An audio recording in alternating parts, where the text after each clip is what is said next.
Bien, estamos de vuelta desde su punto de encuentro. Tenemos mucha información, mucho análisis, pero a esta hora vamos a conversar con el señor Julio César Rivera. Él es historiador.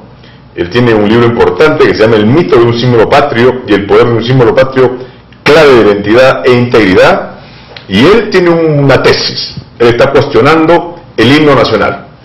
Él nos habla del problema del himno nacional y su situación actual. Vamos a darle a él la bienvenida. ¿Cómo está el señor Julio César Rivera? Buenas noches y bienvenido hasta su punto de encuentro. Muy buenas noches. Gracias por la entrevista. Estoy a sus órdenes la pregunta que ustedes me... Bueno, cuéntanos un poquito, señor Rivera, ¿por qué es que nuestro himno nacional no está bien? ¿Qué es lo que hay que modificar? ¿Qué está pasando ahí? Bueno, en principio, cabe recordar que ahorita el gobierno ha cambiado la estrofa, ya no se cante la primera estrofa, sino la sexta. ¿Esto qué significa? Esto significa el reconocimiento de la existencia de un serio problema en la composición literaria del himno. De lo contrario no hubiera hecho. Ahora bien, el cambiar la primera por la sexta estrofa no es la solución. ¿Por qué no? Porque nuestro denominado himno nacional no es un himno técnicamente. Históricamente tampoco lo es. Jurídicamente tampoco lo es, filosóficamente tampoco lo es, o sea... Pero perdóneme, señor Rivera, perdóneme la digresión. Si tiene un problema histórico, filosófico y literario, en fin, si nuestro himno no es himno, ¿por qué es que todo el mundo lo ha aceptado como tal? Ese es el gran error y ese es el desafío para todos los historiadores, para todos los educadores, para todos los políticos, que durante casi 2 siglos se ha escondido esto por una costumbre del facilismo en la política, en la vivencia de todos los peruanos, nos toca el facilismo. ¿Por qué esto se ha conocido como himno? Porque San Martín históricamente nunca nos ha dado un himno. Según el decreto llamó a concurso para una marcha nacional, y así lo denominó Canción Nacional a las letras y a la música Marcha Nacional. Ya sabemos quiénes son sus autores. Bien, y lo dio con carácter temporal. ¿Con qué finalidad? Si usted analiza el decreto del Supremo Delegado del 7 de agosto de 1821, este concurso y este llamamiento para una canción patriótica denominada Marcha Nacional se dio para exaltar, avivar los espíritus libertarios de aquella época. ¿Por qué? Porque era necesario, según San Martín, incentivar el espíritu libertario que encontraba un poco adormecido en muchos peruanos. Ahora, señor Rivera, si me permite, me parece que la primera estrofa es la que merece cuestionamiento, es decir, ese largo tiempo el peruano oprimido tiene una vocación esclavista que no le corresponde al Perú ni al Perú precolombino, menos al Perú virreinal, ¿no? En efecto, esta primera estrofa nunca formó parte de nuestra historia. Nunca se ha cantado. Nuestros predecesores que nos forjaron la libertad, murieron muchos por la libertad, por la independencia, no cantaron esta estrofa. Esta estrofa se instaura recién en el 1913 con una ley famosa, la ley 1801, por la cual declaran intangible el denominado himno nacional. ¿Y cómo declaran intangible? Dicen, se declaran intangibles las letras originales dadas por sus autores.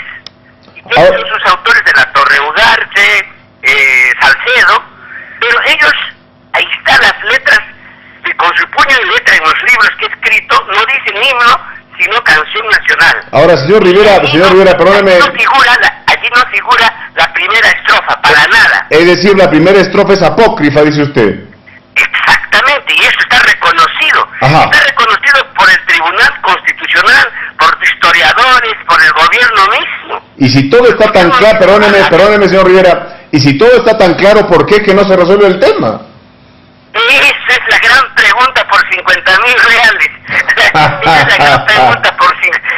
Eso es que yo he conversado con los políticos, y lo único que he podido, del lado positivo,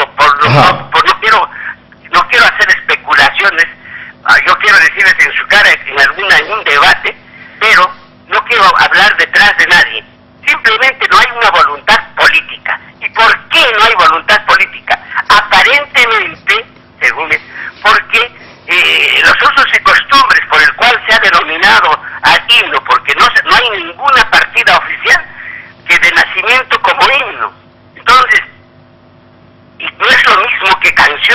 himno. Ajá. Una canción no toda canción puede ser himno.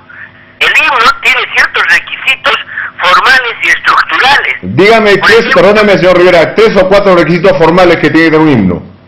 Que sea una loa y exaltación de tributo a la patria. Ajá. ¿En qué momento nuestro himno tributa a la patria? En ningún momento. Que motive sentimientos de amor y respeto a la patria. Que incentive un espíritu de fraternidad y solidaridad. Que fomente un espíritu de unión, fe y entrega.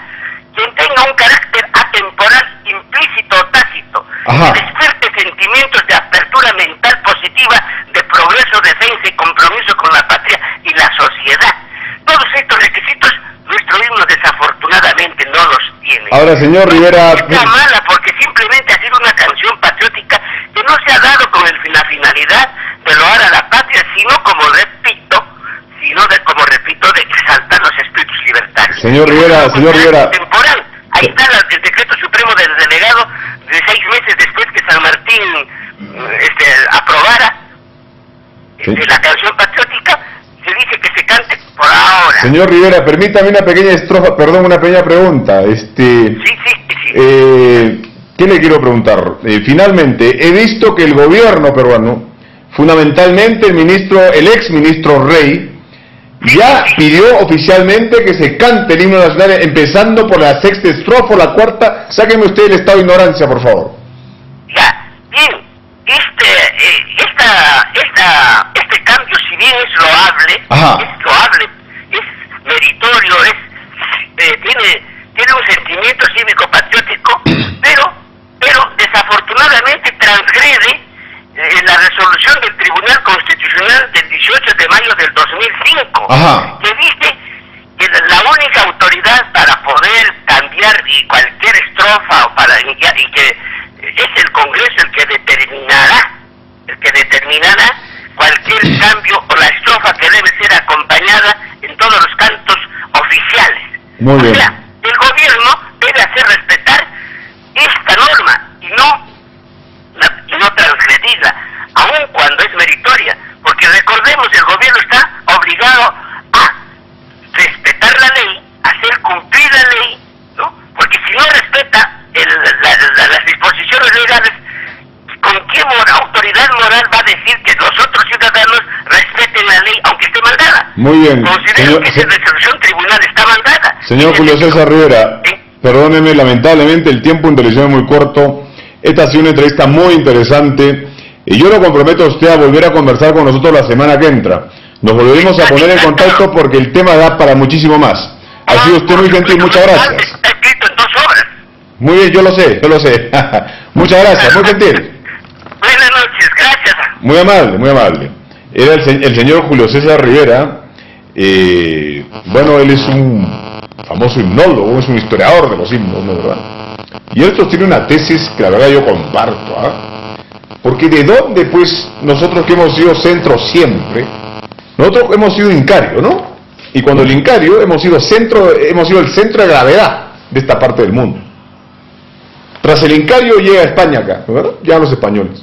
Y hemos sido sede y reinato. De modo que de dónde sale ese himno diciendo, ¿no es verdad? Somos libres, seámoslo siempre, ¿no? Y con la cerviz agachada, y en fin, ¿no? Nos da pues un perfil un perfil de esclavos, ¿no?